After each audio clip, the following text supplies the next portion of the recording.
얼마가 있으면 30대 파이어, 30대 팻 파이어를 할 수가 있을까요? 이걸 계산하는 가장 유명한 방법은 4% 룰입니다. 4% 룰은 1년 지출의 25배가 있으면 은퇴를 할 수 있다는 규칙인데요. 제가 지난 영상에서 팻 파이어의 최소 요건으로 한 달 지출 대략 한 400만 원 정도를 말씀을 드렸어요. 그러니까 1년 지출 대략 5천만 원이 되겠고, 이 5천만 원의 25배인 12억 5천만 원이 있으면 4% 룰에 의하면 은퇴를 할 수 있게 되는 겁니다. 여기에 좀 마진을 두어서 15억 정도가 있으면 금융자산으로요. 그러면 이제 4% 룰에 의해서 은퇴를 할 수가 있고 팻 파이어로 살 수가 있습니다. 정말 그럴까요? 정말 15억이 있으면 은퇴 후 팻 파이어로 살아갈 수가 있을까요? 뭔가 좀 불안하지 않으신가요? 왜 불안한 걸까요? 이 불안함은 저희가 이 조기 은퇴 후에 이 15억이라는 돈이 어떻게 될지 모르기 때문에 불안한 것입니다. 이 15억이 어느 순간 갑자기 반토막이 되지는 않을지, 아니면 예상했던 것보다 훨씬 일찍 이 15억이라는 돈이 고갈되지는 않을지, 이런 불안함들 때문에 저희가 쉽사리 만약에 15억이 있다고 할지라도 은퇴를 못하게 되는 것인데요. 그래서 이 두려움을 극복하기 위해서는 결국에는 은퇴 후에도 이 15억이라는 돈을 계속해서 성장시켜 나갈 수 있어야 합니다. 이렇게 하기 위해서는 결국에는 주식시장에 투자를 해야 합니다. 보통 주식 투자라고 하면 많은 사람들이 주식 투자는 전문가의 영역이라고 생각을 하는 경향이 있는 것 같아요. 그러니까 주식 투자를 하기 위해서는 어떤 전문 기술이 필요하거나 특정한 지식이 필요하거나 이런 식으로 생각하는 경향이 좀 있는 것 같은데, 실상은 오히려 그 반대입니다. 주식으로 수익을 거두기 위해서는 이런 것들이 필요한 게 아니라 필요한 것은 몇 가지 마인드, 태도, 그리고 철학입니다. 주식이라는 것은 모두가 알다시피 단기적으로는 매우 변동성이 크잖아요. 오르락 내리락 심한데 장기적으로는 항상 수익을 줄 가능성이 매우 높습니다. 근데 이제 이 단기 변동성을 어떻게 극복하느냐? 저희가 직장 생활을 유지를 할 때에는 이 단기 변동성을 극복하는 것이 사실은 별로 어렵지가 않습니다. 직장 생활을 할 때에는 매달 월급이 들어오기 때문에 설령 주식이 매일 좀 빠진다고 할지라도 버티는 게 별로 어렵지가 않았어요. 저희가 이제 지난 영상에서 현재 주식에 한 8억 정도 지금 투자를 하고 있다라고 했는데, 이제 그러니까 조금만 주식에 등락이 심해도 하루에도 몇 천만 원씩 이제 평가액으로는 손해를 보곤 합니다. 심한 경우에는 이제 작년 코로나 같은 경우에는 상당히 짧은 기간 동안 거의 몇 억에 가까운 그런 평가 손실을 보기도 했는데, 그런 일조차도 좀 짜증은 났지만 그렇게 버티는 것이 힘들지 않았습니다. 왜냐하면 그 주식에 투자하고 있는 우리의 돈이 저희가 당장 필요한 돈이 아니었고, 또 장기적인 관점에서 당연히 이게 언젠가는 회복해서 오를 거라는 그런 믿음, 확신이 있었기 때문이에요. 어쨌든 그래서 주식은 이렇게 단기적인 변동성만 버틸 수 있다면 장기적으로 수익을 줄 확률이 매우 높은데요. 문제는 파이어로 조기 은퇴를 하고 나서 그 다음입니다. 회사 생활을 할 때는 매달 월급이 있으니까 이런 그 주식의 변동성을 투자한 금액을 유지하면서 버틸 수 있다라고 해도, 파이어를 하고 나서는 그 꾸준한 수입이 없잖아요. 이럴 때는 과연 어떻게 저희가 그 변동성을 버틸 수가 있을까요? 이런 식으로 한번 자금 운용을 해볼 수가 있을 것 같아요. 예를 들면 제가 15억을 가지고 은퇴를 합니다. 그러면 처음에는 한 대략 5년치 정도의 생활비를 한 번에 인출을 할 거예요. 한 달 400만 원이니까 5년이면 한 달 400이니까 1년이면 대략 5천, 5년이면 대략 2억 5천이잖아요. 2억 5천을 미리 인출하고 남은 12억 5천만 원을 주식에 투자를 할 거예요. 일단 수익률을 연평균 복리로 한 10% 정도를 잡아볼게요.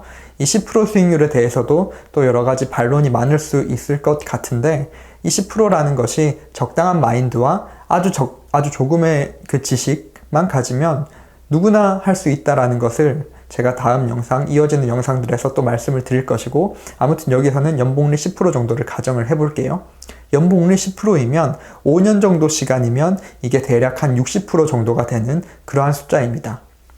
그러니까 5년 동안 이 매년 10%씩 꾸준히 오를 필요도 사실은 없어요. 그냥 특정 기간에 한 번에 60%가 올라도 되고, 아니면 특정 해에 한 30%가 올랐다가 또 다른 기간에 또 한 20 몇 프로가 오르고, 이런 식으로 올라도 이제 5년 내에 한 60%가 되는 것이니까 뭐 어떤 식으로든 5년 내에 한 60%만 되면은 1차 목표 달성이 되는 것입니다. 그리고 이런 수익을 얻으려면 단기 변동성을 견뎌야 하는 것이고요. 이 단기 변동성을 견디기 위해서 한 5년 정도의 생활비 걱정은 없을 만큼 미리 생활비를 인출해 두었다라고 생각을 하시면 될 것 같아요. 이 12억 5천만 원이 그래서 5년 후에 60% 정도의 수익을 거뒀다라고 하면 대략 한 20억 정도가 될 겁니다. 그러면 이제 5년 후에는 또 그 다음 5년의 생활비를 인출을 할 거예요. 이때는 생활 수준을 약간 올려서 한 1년에 한 6천만 원 정도 쓴다라고 해볼게요. 그럼 5년이면 3억이니까 이 20억에서 3억을 빼고 남은 17억은 또 주식에 투자를 합니다. 그리고 17억이 또 연복리 10% 정도로 투자를 하게 되면 5년 후에는 대략 한 27억 정도 수준이 될 것 같고, 또 그때 가서 또 생활 수준을 업그레이드해서 한 연지출 8천만 원 정도로 잡아볼게요. 그러면 5년이면 4억이니까 4억을 인출하고 또 남은 23억을 또 투자를 해서 그 돈은 또 한 30억이 되어 있을 거고, 이런 식으로 계속 이제 파이어 조기 은퇴 후에도 팻파이어로서 좀 마음 편하게 상대적으로 불안감을 없애고 살아갈 수 있는, 그렇게 살아갈 수 있을 것이라고 생각을 합니다. 저는 실제로 그런 삶을 계획을 하고 있고요. 여기서 이제 몇 가지 제가 언급하지 않고 넘어간 것이 있는데, 첫 번째는 이 배당입니다. 배당이라는 것이 주식에 투자를 하면 2% 전후 남짓한 수준으로 배당이 들어오게 되는데, 그러니까 한 10억 정도가 주식에 투자되어 있으면 2억 정도, 2천만 원, 거기다 이제 세금을 좀 제하면 2천만 원 조금 못 미치는 수준으로 배당이 들어올 거예요. 이 배당을 만약에 이 생활비에 좀 보태서 쓴다라고 하면 저희가 이 5년이라고 잡은 이 타임프레임을 훨씬 더 길게 가지고 가면서 주식의 변동성을 극복할 수 있는 그 확률을 좀 더 높일 수 있게 될 것이고요. 만약에 이 배당을 그냥 재투자를 한다고 하면 저희가 지금 10%로 가정했던 그 수익률을 더 올릴 수도 있을 것이고, 아니면 이 10%를 훨씬 더 용이하게 달성을 할 수도 있을 것이에요.